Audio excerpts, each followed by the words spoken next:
नमस्कार दोस्तों, मैं रोहित और मैं आज से इतिहास विषय के क्लासेस शुरू करने जा रहा हूँ ऑनलाइन, जिसमें हम प्राचीन इतिहास, उसके बाद मध्यकाल और उसके बाद आधुनिक काल, इस तरह से एक सीरीज में चलेंगे 1 बाय 1।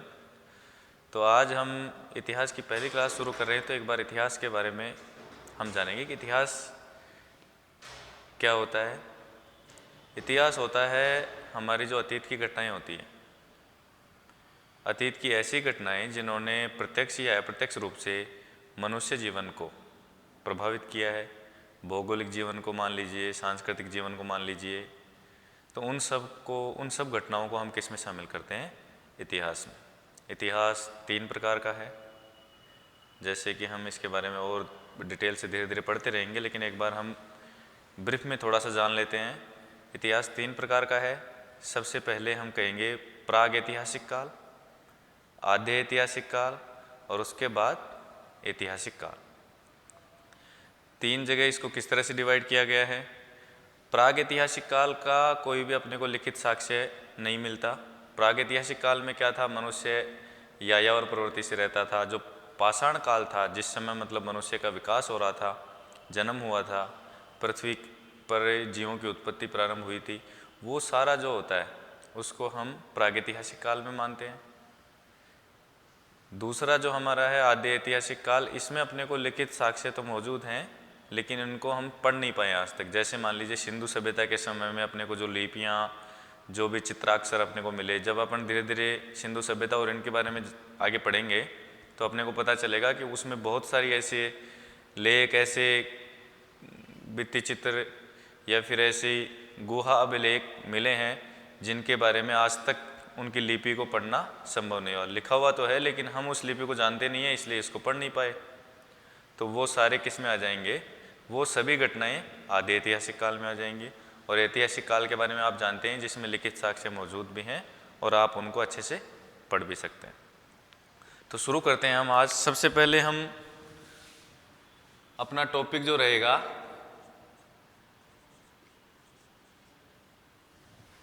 इतिहास के बारे में बात कर रहे हैं। आज की क्लास में हम जानेंगे कि इतिहास कितने प्रकार का है और उसको जो डिवाइड किया गया है वो किस किस आधार पर किया गया है। इतिहास के बारे में हमने पहले बात की, तो एक बार लिख लेते हैं। अतीत की वे घटनाएं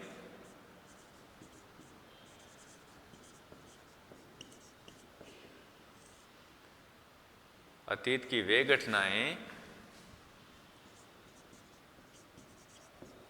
जिन्होंने प्रत्यक्ष या अप्रत्यक्ष रूप से, डायरेक्ट और इनडायरेक्ट,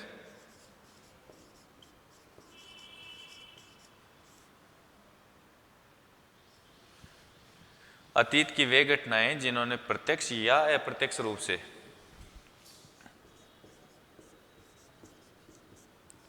मनुष्य जीवन को प्रभावित किया है। अब मनुष्य का भौगोलिक जीवन भी हो सकता है, सांस्कृतिक जीवन भी हो सकता है। मनुष्य जीवन को प्रभावित किया।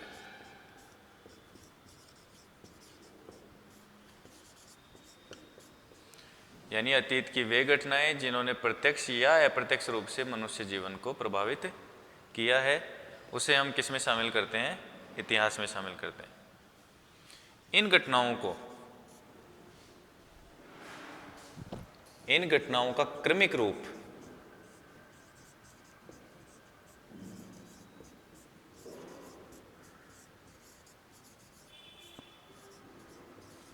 इतिहास है।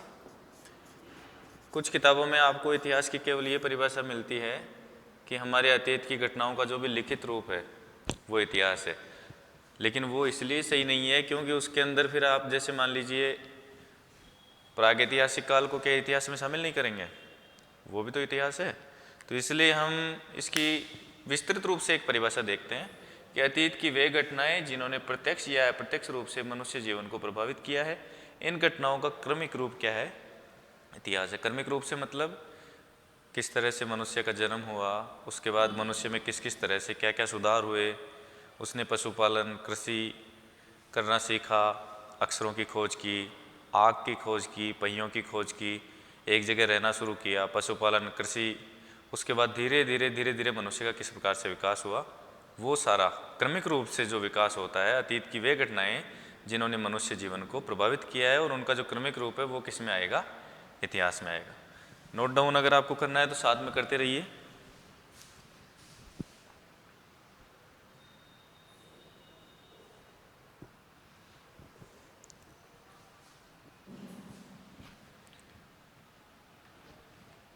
मैं इरेज कर देता हूँ, वीडियो पॉज करके लिख लीजिएगा।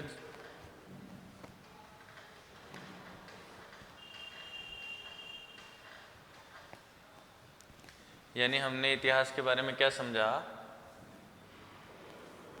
वे सभी अतीत में घटित वे सभी घटनाएं जिन्होंने मनुष्य जीवन को प्रत्यक्ष या अप्रत्यक्ष रूप में प्रभावित किया है, और जिनके साक्ष्य भी अपने को मिलते हैं।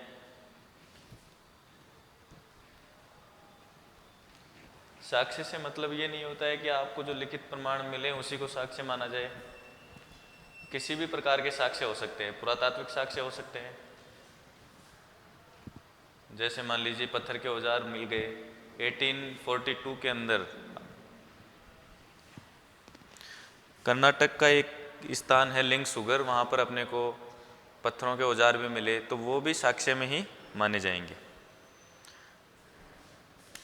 आप ये पॉइंट एक बार चलो बाद में लिखवा दीजिए देंगे, जो 1842 वाला जो बिंदु है वो एक बार बाद में हम लिखवा देंगे।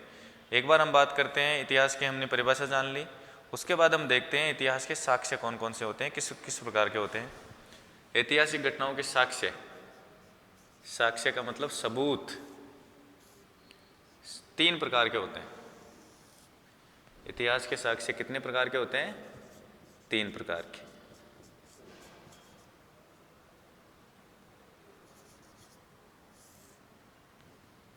एक होते हैं पुरातात्विक साक्ष्य,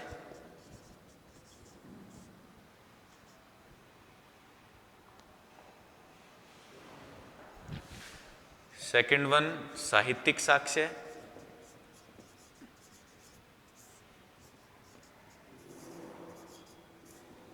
और थर्ड वन इज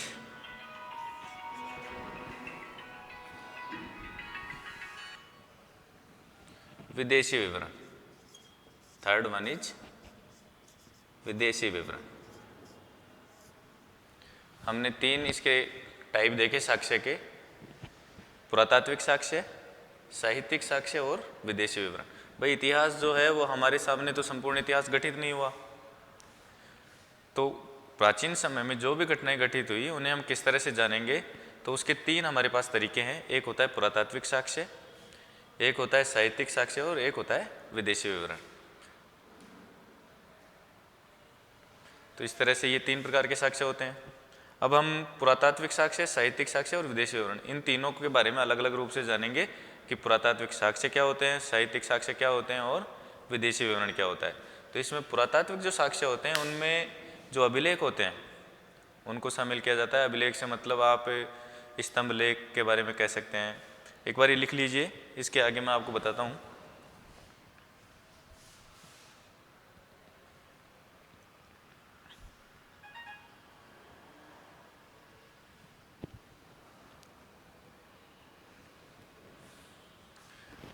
हमने 3 प्रकार के साक्ष्यों के बारे में जाना।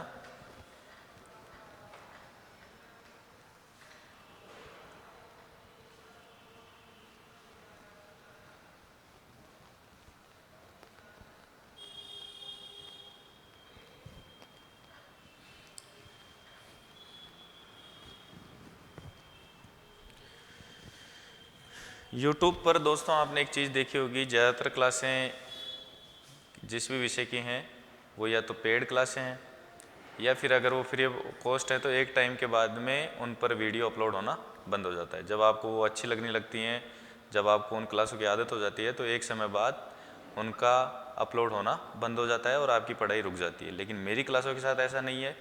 जो भी बच्चे, जो भी मेरे साथी, मेरे दोस्त मेरे साथ जुड़ेंगे, तो मैं उनको एक चीज़ का प्रॉमिस करूँगा, जब तक मैं हूँ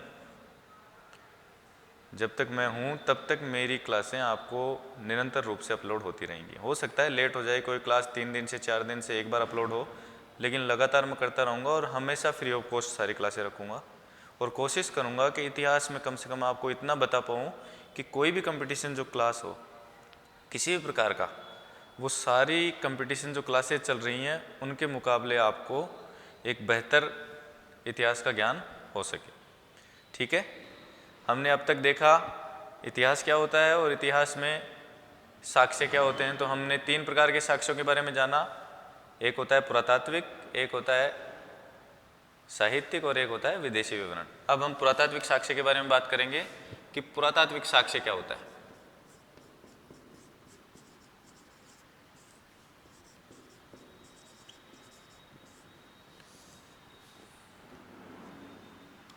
पुरातात्विक साक्ष्य में हम शामिल करते हैं अभिलेखों को।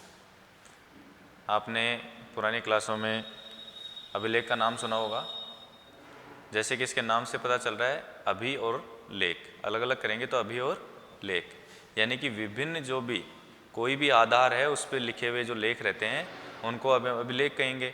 आधार से मतलब है जैसे मान लीजिए गुहा अभिलेख हो गया, ताम्रपत्र हो गया, इसके अलावा स्तंभ लेख हो गया, शिलालेख हो गया। शिलालेख में क्या होता था, जो ये पुराने महाराजा थे, राजा महाराजा, इस तरह से मान लीजिए ये देखिए इस तरह की जैसे शिला है, तो ये क्या करते हैं, इसकी एक जो सतह है इसको सपाट करवा देते थे इसके मिस्त्री कारीगर वगैरह से, और उसके बाद इस पर यहाँ से इस तरह से उनकी जो भी लिपि उस समय प्रचलित थी उसमें वो इसको लिखवा देते थे।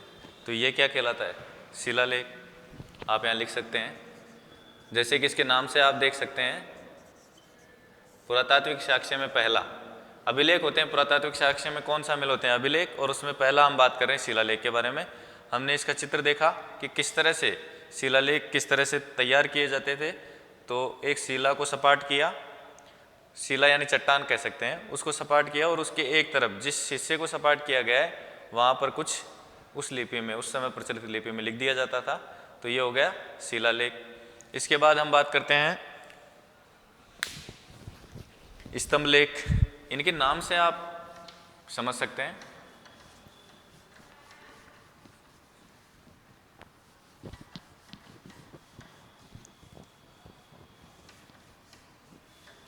पुरातात्विक साक्ष्य में देखा हमने एक तो शिलालेख, उसके अलावा मैं आपको 1 बाय 1 कोशिश करूंगा कि चित्रों के माध्यम से समझा पाऊँ, क्योंकि चित्रों से जो आप चीज़ें समझेंगे ना वो थोड़ा स्थायी रहेंगी।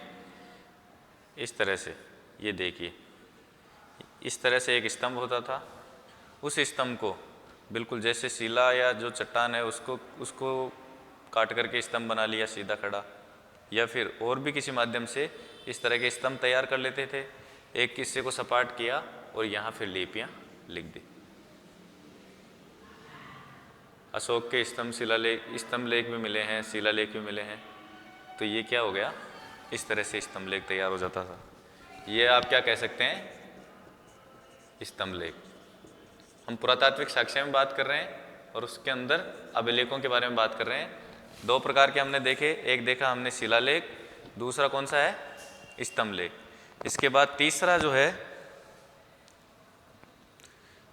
जो है इसमें आप कह सकते हैं गुहा अभिलेख। उसमें आपको चित्र बनाने की आवश्यकता नहीं है। गुहा अभिलेख को आप समझ सकते हैं इसके नाम से। गुहा का मतलब होता है गुफा और अभिलेख का मतलब गुफा की जो भी अंदर दीवारें हैं। प्राचीन समय में क्या है, व्यक्ति गुफाओं में निवास करता था क्योंकि आवास के लिए इतनी सुविधा नहीं थी। तो वो जो गुफाएं बनाई जाती थी उसकी दीवारों पर चित्रों के माध्यम से या फिर किसी भी लिपि के माध्यम से कुछ लिख दिया जाता था। तो वो किस में आ जाएगा, सारा गुहा अभिलेख में। इसके बाद नाम तो आप लिखते जाइए, 2 हमने लिख लिए, तीसरा है गुहा अभिलेख, यानी कि गुफाओं में लिखे गए लेख। चौथा आप लिख सकते हैं ताम्रपत्र।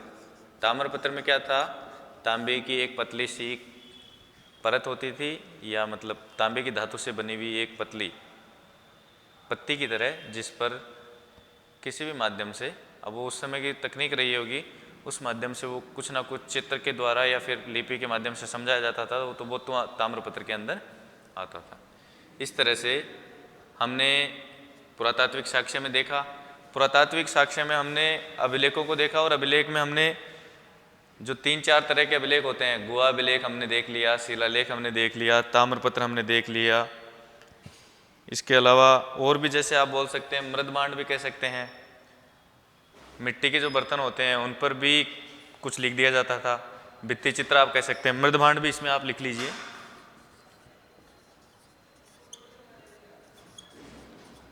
मिट्टी के बर्तन, ठीक है।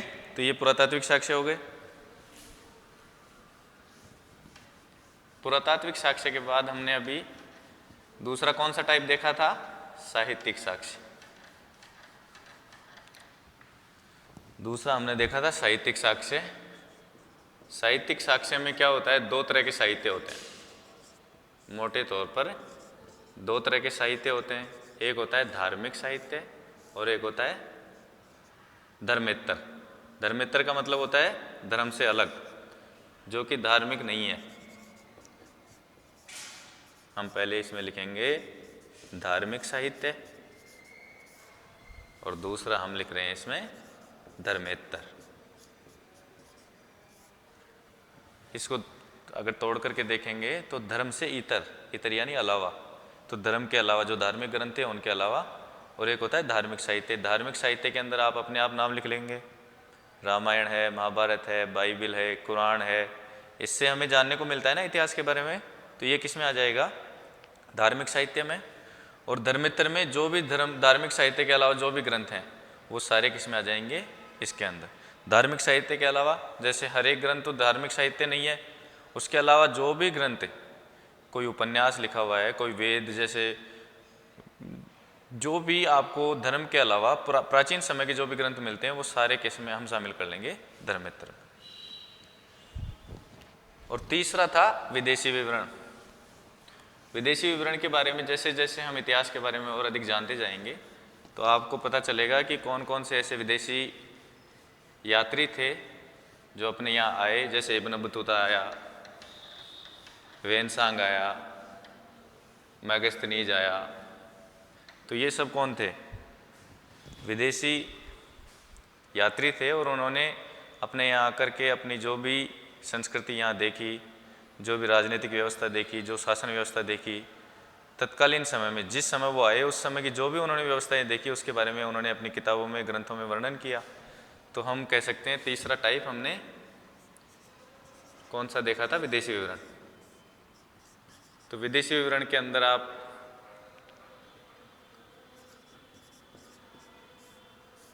जैसे नाम लिख सकते हैं, वेनसांग,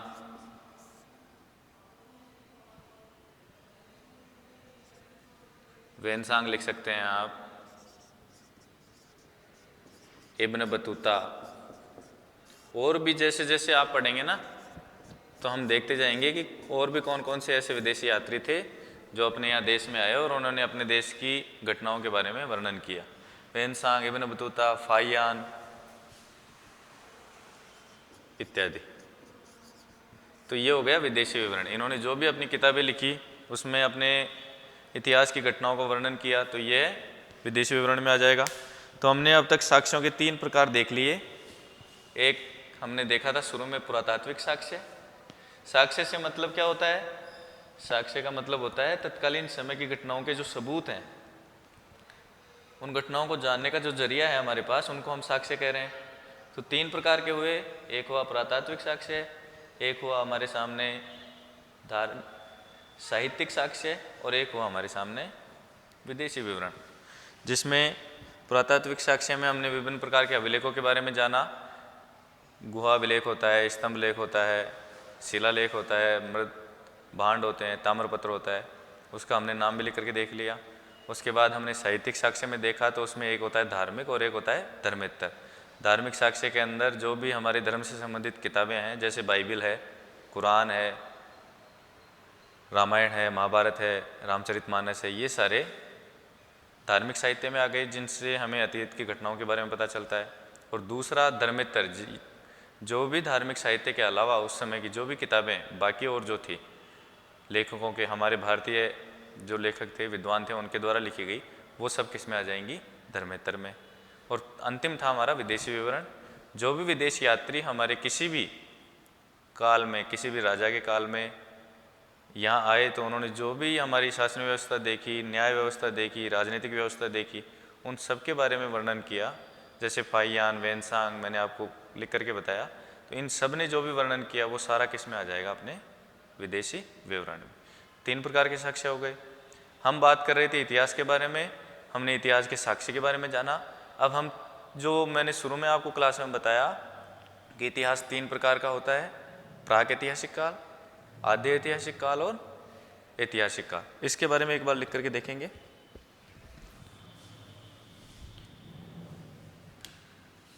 टॉपिक हमारा इतिहास चल रहा है।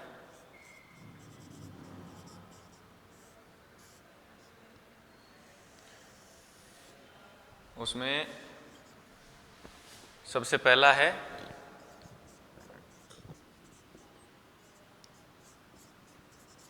प्रागैतिहासिक काल।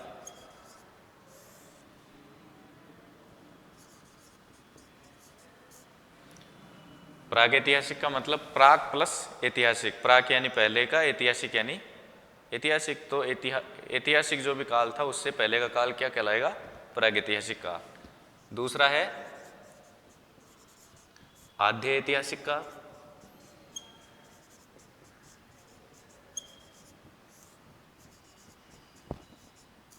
और सबसे अंत में है ऐतिहासिक काल।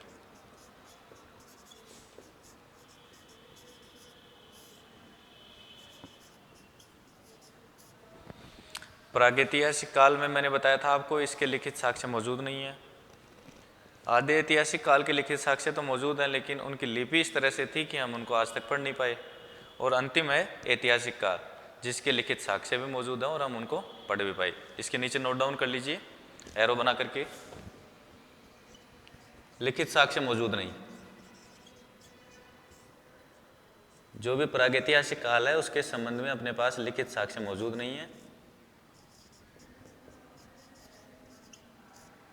तो फिर इसका साक्ष्य क्या है? इसका साक्ष्य है, जैसे मैंने आपको बताया था अभी, जो भी पाषाण के औजार मिले हैं, जैसे पाषाण काल था, अब इसमें भी पुरा पाषाण, मध्य पाषाण, नव पाषाण करके अलग अलग होते हैं। तो उसमें जो भी उस समय जो भी पाषाण के हथियार मिले, कोई पहिया ऐसा मिल गया पुराना उस समय का, तो उनसे हमें थोड़ा बहुत उस इतिहास के बारे में जानने को मिला। बाकी लिखित में कोई भी साक्ष्य अपने को नहीं मिला। आद्य ऐतिहासिक काल में लिखित साक्ष्य तो मिला, इसमें मैं लिख नहीं रहा हूँ, आप लिख लीजिएगा खुद से। आद्य ऐतिहासिक काल में लिखित साक्ष्य तो मिला, लेकिन उनको हम पढ़ नहीं पाए। उनकी लिपि इस तरह से लिखी हुई थी, जैसे सिंधु सभ्यता की लिपि जो है, ब्रुष्टोफेदन लिपि कहते हैं उसको आज तक भी हमारे जो भी शिक्षा विद्वान जो हैं, हमारे जो भी वैज्ञानिक हैं, भाषाविद हैं, लिपि के ज्ञाता हैं, उन्होंने कोशिश की है, लेकिन आज तक उनको उस लिपि को पढ़ने में सफलता नहीं मिली, क्योंकि वो तत्कालीन समय की लिपि थी। अब उन्होंने किस तरह से, किसको आधार मान के लिखा है, वो हम नहीं जान सकते। तो उसके बारे में हम देखेंगे कि उनकी लिपि किस तरह से है, चित्राक्षर कौन कौन से हैं, लेकिन जब उससे संबंधित क्लासें लेंगे सभ्यता से, तो उसके बारे में फिर वहाँ विस्तृत से बात करेंगे। तो इसके आद्य ऐतिहासिक काल में क्या है, लिखित साक्ष्य मौजूद हैं, लेकिन हम उनको आज तक पढ़ नहीं पाए। और ऐतिहासिक काल में हम लिखेंगे लिखित साक्ष्य भी मौजूद हैं और पढ़ भी पाए। ठीक है, तो ये 3 प्रकार का ऐतिहासिक काल हो गया।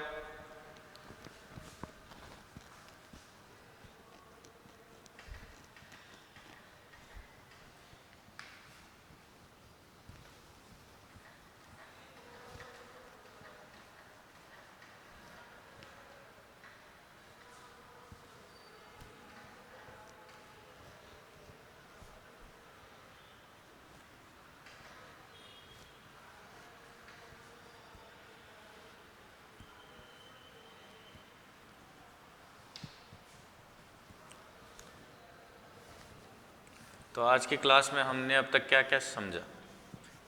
हमने अब तक जाना इतिहास क्या होता है, इतिहास कितने प्रकार के हैं, इतिहास को कितने प्रकारों में बांटा गया है, इसके साक्ष्य हमें क्या कौन कौन से मिलते हैं, कौन सा इतिहास ऐसा है जिसके बारे में हम जान नहीं सकते, तो ये सब हमने इसमें देख लिया। अब हम एक बार जो भी प्रागैतिहासिक काल की हम बात करेंगे तो उसमें एक पाषाण काल की भी बात करेंगे। पाषाण काल में, इस पाषाण काल को फिर से हम कितने भागों में बांटते हैं? 3 भागों में, जैसे कि मैंने अभी आपको बताया था। पाषाण काल से मतलब होता है जो पत्थरों के औजारों का काल था, जिस समय पत्थरों के औजार बनाए गए। जैसे प्राचीन काल का जो मानव था वो एक तरह से यायावर स्थिति में था शुरू में। यायावर का मतलब होता है बिल्कुल घुमक्कड़, पहनने का खाने का कुछ नहीं पता, आज ठिकाना यहाँ है अगले दिन कहीं और, चलते रहना लगातार जानवरों की तरह और बिना कुछ पहने रहना। तो उस तरह की परिस्थितियाँ, उस तरह की जीवन यापन का जो तरीका था वह पाषाण काल में मनुष्य का था। जो प्रारंभिक मानव था, जहाँ मानव का विकास शुरू होता है, उस समय की स्थितियाँ ऐसी थी। तो पाषाण काल से मतलब आपको जो औजार, जैसे उसने एक जगह रहना शुरू किया, उसके बाद जानवरों के शिकार करने प्रारंभ किए। जैसे एक स्थान है, मैं आपको लिख करके बताऊं,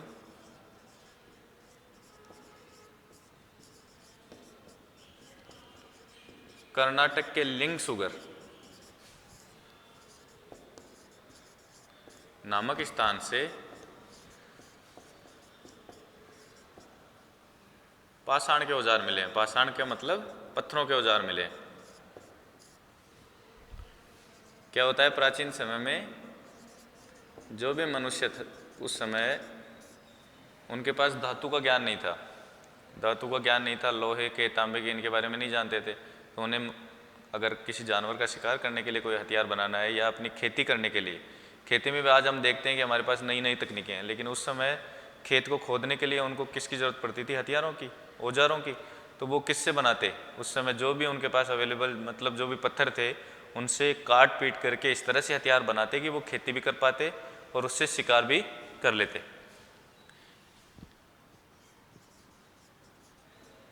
कर्नाटक के लिंगसुगर नामक स्थान से पाषाण के औजार मिले हैं। और वो औजार किस तरह से हैं?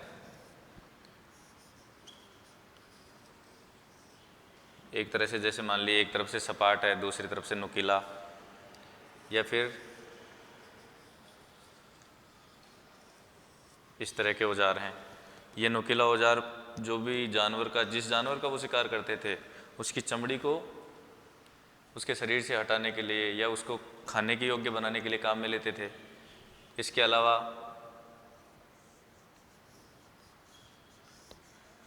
इस तरह के औजार उन्होंने अपनी खेती संबंधी आवश्यकताओं को पूरा करने के लिए बनाए। तो ये सब औजार अपने को कर्नाटक के लिंगसुगर नामक स्थान से 1842 में मिले हैं, जिससे हमें पाषाण काल के संबंध में थोड़ी जानकारी मिलती है। तो इस तरह से हम देखते हैं कि पाषाण काल मनुष्य का जो प्रारंभिक विकास था उस समय मौजूद था। इसमें पाषाण काल के 3 हमने प्रकार के बारे में बात की। एक होता है पुरापाषाण, एक होता है मध्य पाषाण और एक होता है नवपाषाण। नाम से हमें पता चल रहा है पाषाण काल में पुरापाषाण का मतलब जो प्रारंभिक पाषाण काल था वो, उसके बाद फिर मध्य पाषाण यानी कि बीच वाला, और नवपाषाण यानी सबसे बाद, पाषाण काल में सबसे अंतिम जो था वो किस में आ जाएगा? नवपाषाण। अब पुरापाषाण में क्या था? आदि मानव था, बिल्कुल पुराने समय का। आदि मानव से मतलब जो प्रारंभिक समय में जो मनुष्य था, जिसको खाने पीने, रहने, पहनने, ओढ़ने किसी प्रकार का ज्ञान नहीं था, तो वो किस समय में था? पुरापाषाण काल में। इसके अलावा उसको बिल्कुल घुमक्कड़ परिस्थिति में रहता था, वो केवल शिकार करता, औजार धीरे धीरे बनाने लग गया, केवल शिकार पर निर्भर था। फिर धीरे धीरे मध्य पाषाण काल में उसने किसी एक स्थान पर रहने की जो प्रवृत्ति थी उसमें वो आई। उसने पेड़ों के जो पत्ते थे उनको लिपेट करके रहना, अपने शरीर को ढकना प्रारंभ किया। प्रारंभिक समय में क्या था? मनुष्य, जब मनुष्य का विकास हुआ, आप खुद देख सकते हैं कि उस समय किसी प्रकार के कपड़े का या पहनने का कोई ज्ञान नहीं था। प्रारंभिक काल में मनुष्य जिस तरह से जानवर जंगल में रहता है उसी तरह से रहता था। उन्हीं के साथ घूमना, उन्हीं के साथ रहना, जैसे जानवर अपना शिकार करता वैसे ही मनुष्य करता, जानवरों की प्रवृत्ति की तरह चलता। जब आप साइंस के अंदर होमो सेपियंस, सेपियंस, इस तरह से इनके विकास के बारे में बात करेंगे या जानेंगे तो आपको धीरे धीरे पता चलेगा कि मनुष्य पहले हमारे जो वंशज थे, बंदरों को हमारे वंशज माना गया है, तो उनसे हम किस तरह से हमारा विकास हुआ है, हम जानवर की तरह रह रहे हैं, जानवरों के साथ रह रहे हैं। फिर धीरे धीरे मनुष्य ने अपना विकास करना शुरू किया, आग की खोज की, पहियों की खोज की, एक जगह रह कर के खेती करना प्रारंभ किया, जो भी पेड़ पौधों के जो पत्ते मिलते थे उनको लपेट करके और अपना शरीर ढकने का एक ट्रेंड भी शुरू हो गया। तो इस तरह से पुरापाषाण में, मध्यपाषाण में और नवपाषाण में किस तरह से मनुष्य के जो जीवन था उसमें उत्तरोत्तर रूप से अंतर आता गया, उसके बारे में हम अगली क्लास में जानेंगे। एक क्लास जो भी हमारी रहेगी वो आधे घंटे की रहेगी, और उसके बाद शेष जो भी हम बातें हैं इतिहास के बारे में, पूरा इतिहास हमें धीरे धीरे जानना है, तो हम आगे की जो भी बातें हैं वो आगे की ऑनलाइन क्लास की जो सीरीज चलती रहेगी हमारी, उसके बारे में उसमें बात करेंगे। ठीक है दोस्तों, आज की क्लास में इतना ही। धन्यवाद।